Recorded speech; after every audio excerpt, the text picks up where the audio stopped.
ano kayang masarap kainin. Santol, marunong ka ba magbukas? Sige po. Can you open it for me? Meron ka pang langgam dito. Tikman mo naman kung matamis, oh. Sige po. Matamis po. Ano? Sige nga, sige pa. Kain ka pa. Tingin pa ako dito, ah. Ma'am, alis lang ako saglit. Ah, sige.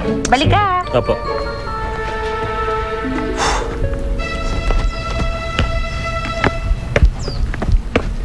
Ano yan? Uy. Hindi mo trabaho to. Ang trabaho mo, escortan si ma'am. Diba, hayaan mo na ako. Batong-bato na ako kakabantay kay ma'am eh. Wala naman nagtatangka sa buhay niyan eh. Ang dami ko pa dapat ibang nagagawa. Ano, kagaya ng panliligaw kay Ched? Oo, yun. Wala na akong magawa eh. Tapos ano, mauunahan ako ng Ronnie Cheding na yun. Pare, alam mo, magre-resign na talaga ako. Eh, paano naman yung honey mo? Sa'yo na yung honey mo.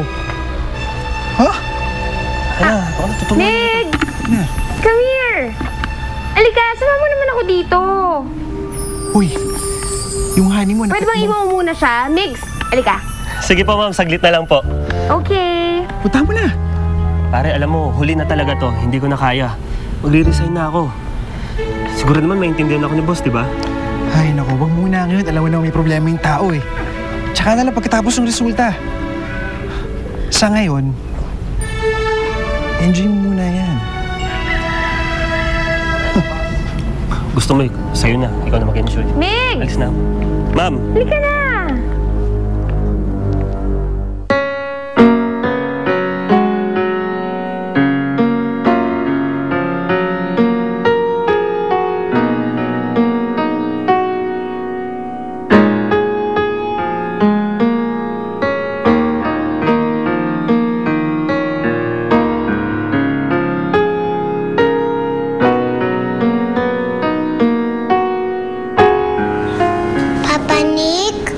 Bakit hindi pa po kayo tulog?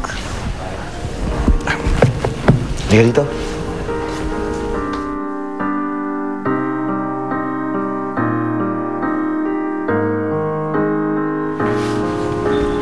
Alam mo, bukas lalabas na yung results. Kaya pala po kayo hindi makatulog?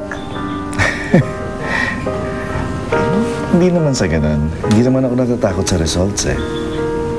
Paano po kung hindi ko po kayo tatay? Di ba sabi ko sa'yo, huwag ka mawawala ng pag-asa. Paano po talaga kung hindi ko po kayo tatay? Hindi mangyayari yun. Bibigyan niyo po ako sa bago kong tatay?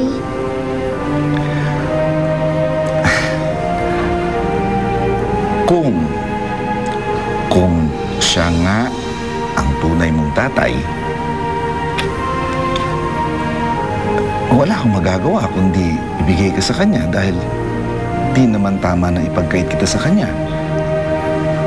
Pero, hindi mangyayari yun. Kaya huwag kang malulungkot.